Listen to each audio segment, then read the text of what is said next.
Hello and welcome to Get to Know Them podcast. This is a podcast in which I'm gonna talk with some of the world's highest performers in order to learn more about them. I'm your host, Cameron Shuligoy. I hope you enjoy.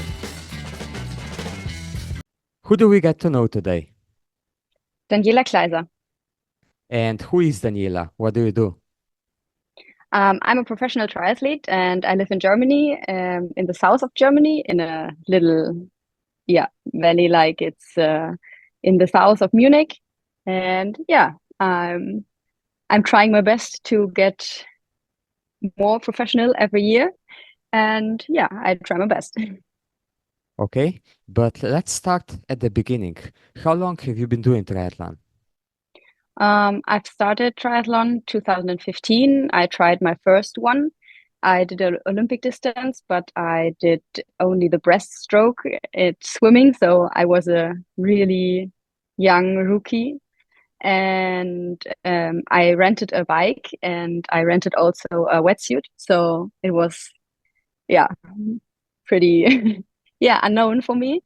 But I had a lot of fun. And so I practiced a lot and had fun in the sport. And so I did it more and more ambitious. Then 2021, after the COVID year, I did my last age grouper year. And after that, I turned pro. And since 2 years, I racing the pro level. And how did you make this decision to become a professional? Was it a hard choice or was it an instant decision? It was a hard choice because I always ask myself, am I enough or good enough to turn pro? And I struggled a lot because you have very good age groupers who decide to turn pro, and then in the pro field they don't make it. And I didn't want to have this experience. So I raced 2021 like I did every race and turned first age grouper overall at the women's field.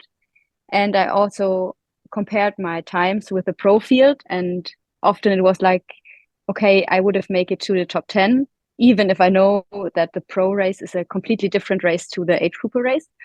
But I compared it a bit for myself just to look at the times. And then in the end of 2021,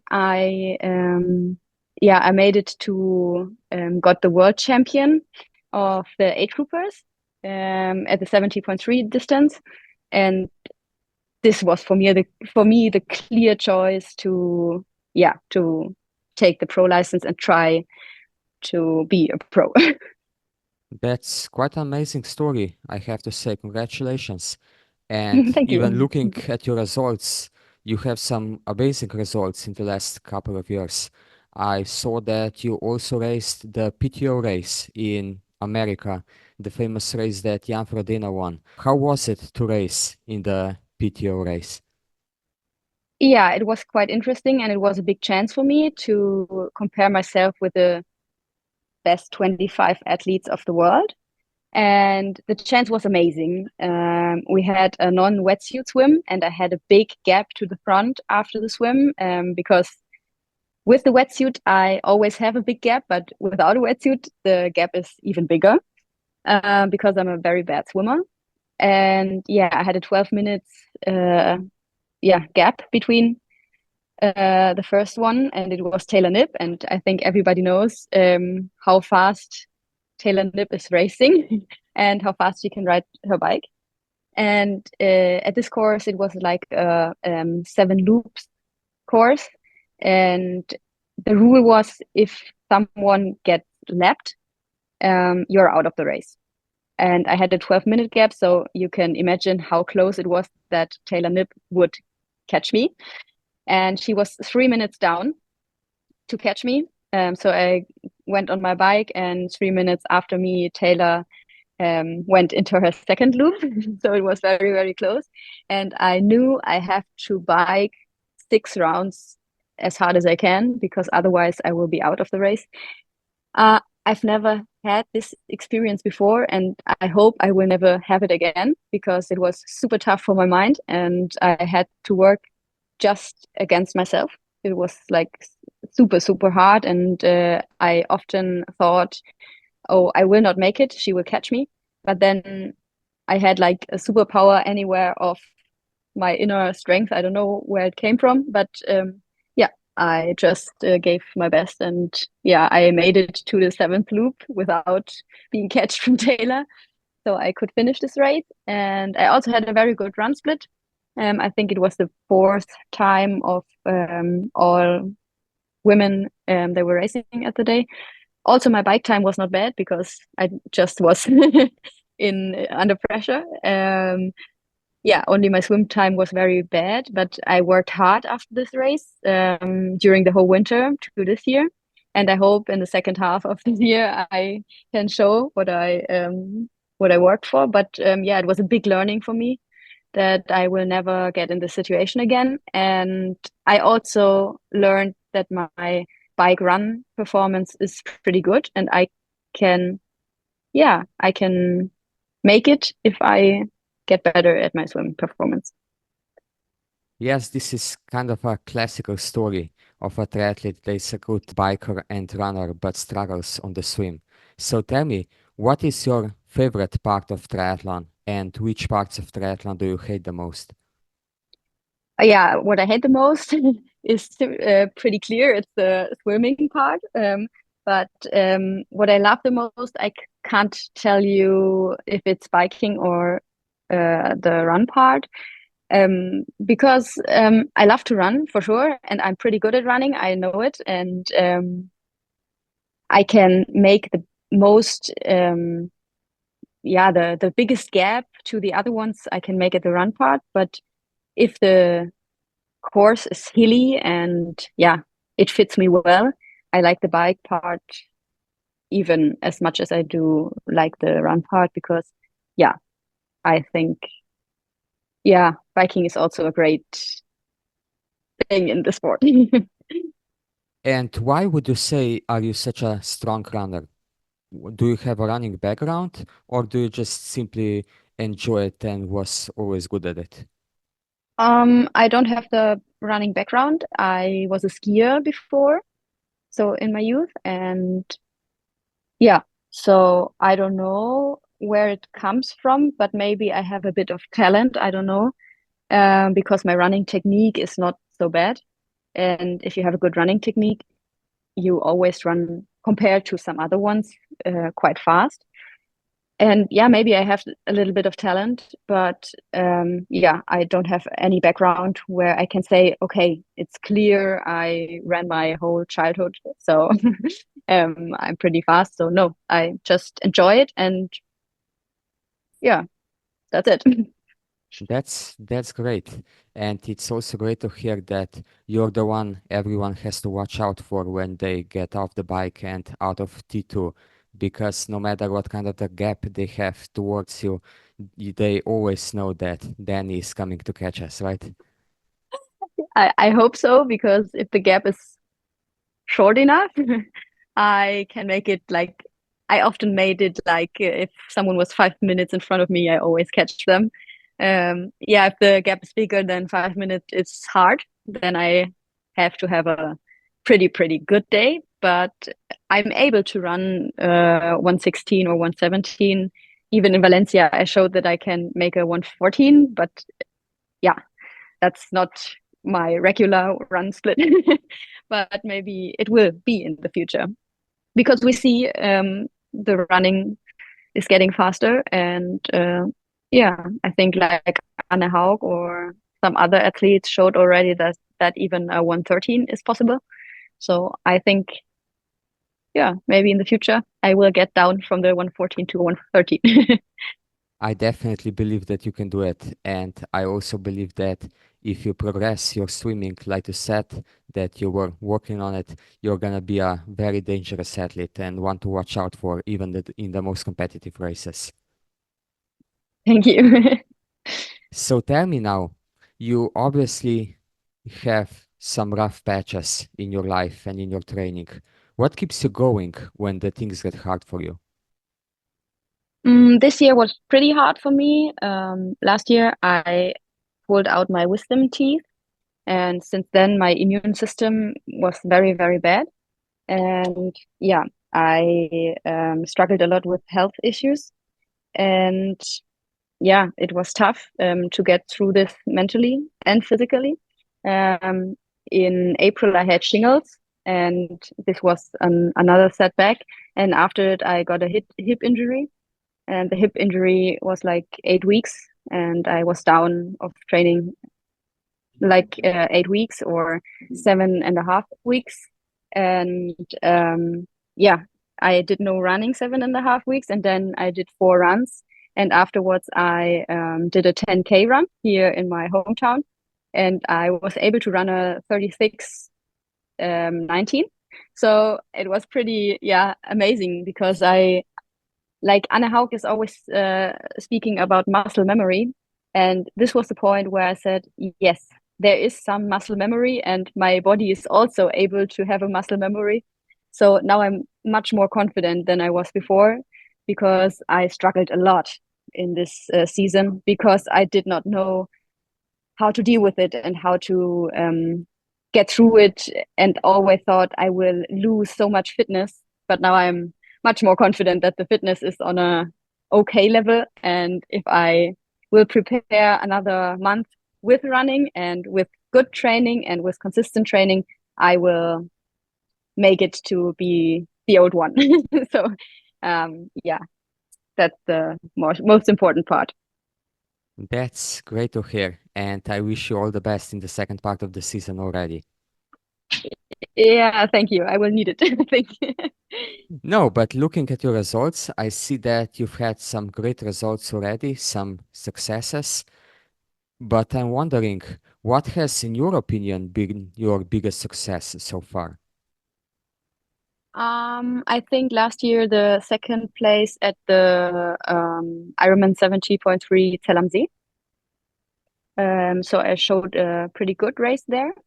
And yeah, I will do this race this year again. So I hope to make another step towards a win because last year I had a lot of podiums and yeah, did lots of races on second or third place, but the win is missing. And yeah, I'm really working hard for a win in this season, hopefully. Okay, we're gonna keep our fingers crossed. It's gonna be a pro series race, so the field is gonna be stacked. But like I said before, I believe that you can do it. And from what I've heard from you, how much you've been working, and with your amazing run, I think that there's definitely a chance that you get a great result, maybe even a win. Yeah, maybe not in Zell am See, but there are a lot of other races. I think Zell am See would be hard to win this year because there's a pretty big and stacked field. And I think there will be athletes from the top level of our sport.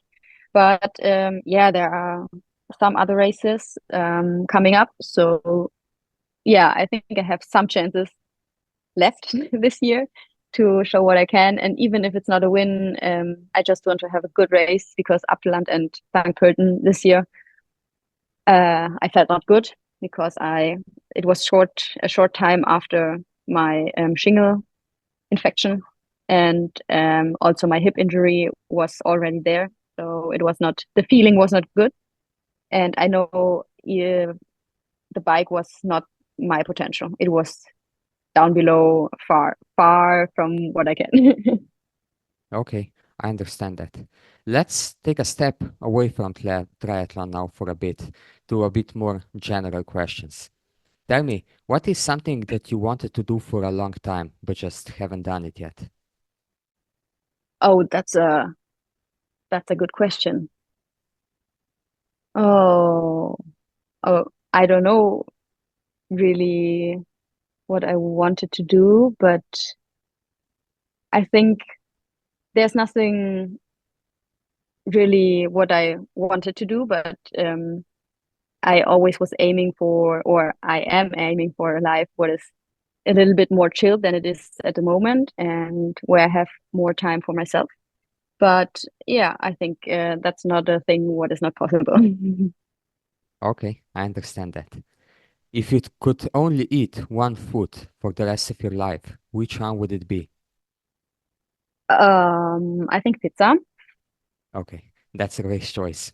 That's also my choice, so I completely Yeah. agree with it. Everything on one food. Yeah. Yeah. Tell me, what's your guilty pleasure? Okay, I think my guilty pleasure is Nutella or Nutella ice cream. Okay, that's Yeah. also a great choice. What is something that annoys you or makes you angry? Um, when something is not stopping and it um when somebody don't know where the point is to stop and yeah, then I can get really annoyed, or when people are not thankful. That's a point where I can't imagine how somebody can be like this or can act like this. So that's a point where I get really angry because yeah, that's for me it's the best thing to go through life if you're thankful for some things. That's very understandable, yes. So, if you could enforce one rule for the entire world, which one would it be? To be peaceful with with each other That's a very nice rule. Tell and be me, fair. Yeah, I think the fairness is also a big point for me. yeah, I Yeah, agree, I completely agree with both of it. Tell me, what is the one thing that you want to achieve in life? The ultimate goal, health and happiness for myself or for myself and my family. okay? And can I ask what makes you happy? Mm, I think I can be happy that yeah, we're in a good situation, life situation, and yeah, I think yeah, if I have a peaceful life with no pressure from the outside, I'm pretty happy. And also when I'm in the mountains and can be there, I think I'm the most happiest person I can be. So yeah, I think that's a big point. Some mountains around me and being healthy and have a chilled life. Yes, that's a very nice answer. Thank you. But tell me now, why do you still do triathlon? Because I have a big passion for it. I love to work on myself and on my strength. And I think triathlon is a complex sport. So you don't have just one thing to do. You have to swim, cycle, and run. And I think there's nobody who can say I'm a all-round person and I'm the best in every discipline. And you always can work in one discipline and work on yourself. And I think also you can get in every single discipline even better. Even if you're good, you can get better.